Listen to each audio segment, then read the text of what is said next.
সাধন এই সেই দুই এবে আমার চৈতন্য গোসাই ভাব রস আস্বাদিতে গোড়া দোহে হইলেন একঠায়।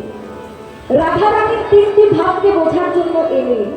এক হচ্ছে ভাব মাধুর্য, দুই হচ্ছে প্রেম মাধুর্য, আর তিন হচ্ছে স্বরূপ মাধুর্য। তিনি ভাব প্রেমকে নিয়ে এলেন আর স্বরূপ মাধুর্য নিয়ে এলেন বা হয়ে এলেন কি আমার গদাধর। তাই তো বললেন প্রেমের গোদা। তার বোঝা লীলাকে বুঝতে হলে বাবা সাধনার উচ্চ স্তরে যেতে হবে। কেন? সাধনার উচ্চ স্তরে না গেলে এই লীলা কিন্তু বোঝা যাবে না। এগিয়ে যেতে হবে।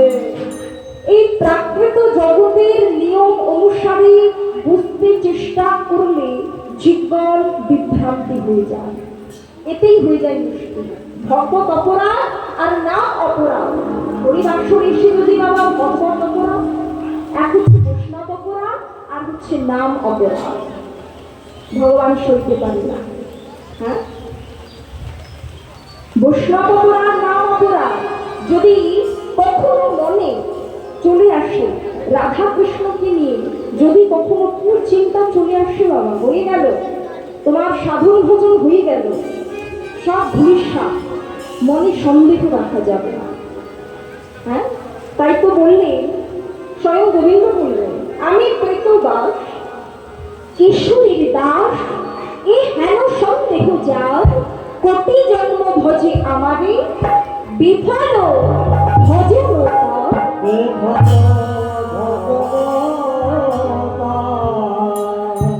তাই তো এই লীলাকে বুঝতে হলে বাবা আগে শুদ্ধ প্রেম ভক্তি আনতে হবে, তবেই বুঝতে পারবে।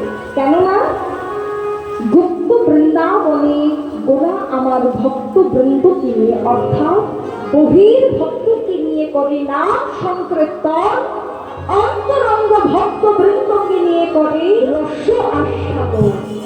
তাই গৌর অন্তরঙ্গ ভক্তদেরকে নিয়ে প্রেম রস আস্বাদন করেন আমার গৌর হরি। তাই এই লীলাকে বুঝতে পারলেন কে? শ্রীরাম। অর্থাৎ কে শ্রীরাম? এই শ্রীরাম হচ্ছে নদিয়াতে এসে হলে অভিরাম, অভিরাম হলে, হ্যাঁ, আর গৌরীদাস সুবল সখা। হ্যাঁ, নিতাই গৌর হরি বল। যারা ছিল ব্রজে তারা এলো নদী। গৌর হরি কাউকে বাদ দেয়নি বাবা, সবাইকে নিয়ে এসেছেন এই নদিয়ার মাঝে। হ্যাঁ, তাই তো আজকে যেই না শ্রীরাম বলে দেখেছি, ভাব কে বুঝবে বাবা? সেই ভক্তই তো বুঝবে। হ্যাঁ, সঙ্গে সঙ্গে অভিরাম ঠাকুর এসে দাঁড়িয়েছে। প্রভু কি হয়েছে বলো? আমার কি হয়েছে জানো? অভিরামের মুখ কহে বারে বারে আমার অভিরামের মুখ কহে বারে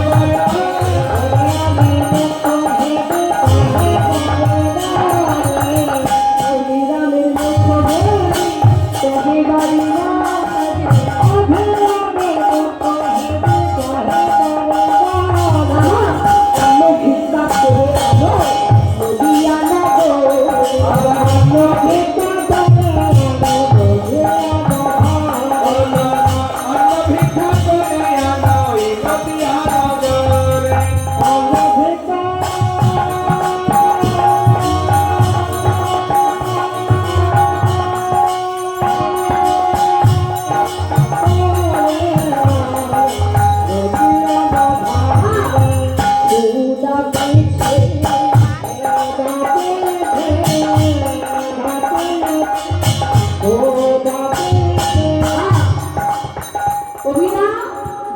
খোদা পেয়েছি, খোদা অন্য ভিক্ষা করে খোদা পেয়েছি, অন্য ভিক্ষা করে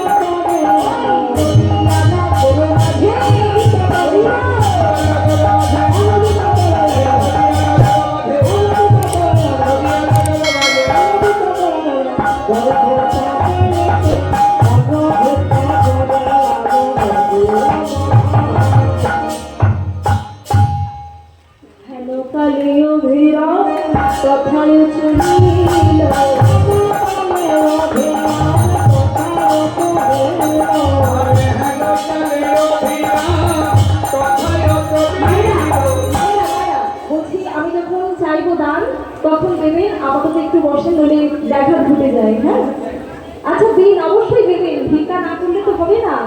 নিতাই গৌর হরিব অভিরাম কথাই চলি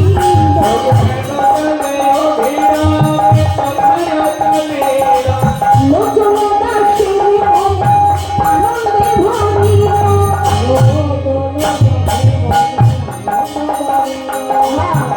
আনন্দ ভরিয়া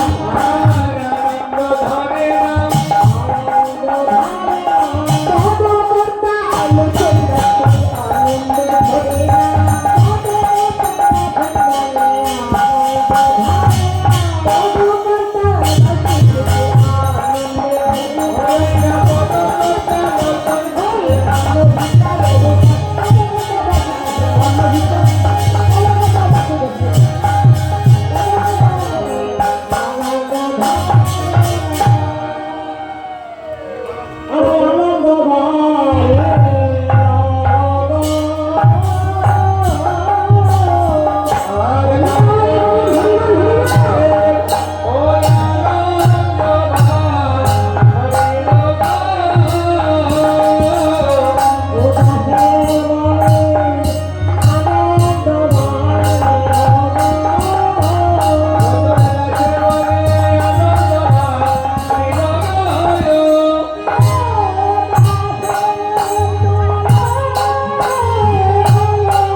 এতক্ষণ আমরা বৃন্দাবনের লীলামাধুরী আস্বাদন করলাম, এখন আমরা প্রকাশ্য মস্ত বৃন্দাবনের লীলামাধুরী আস্বাদন করব।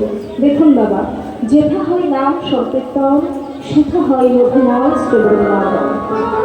হৃদয় হরিব নব নব বৃন্দাবন হরিব। তাই তো বৃন্দাবনে রাধারানীকে স্মরণ না করলে বাবা সেই বৃন্দাবনে যাওয়া যাবে।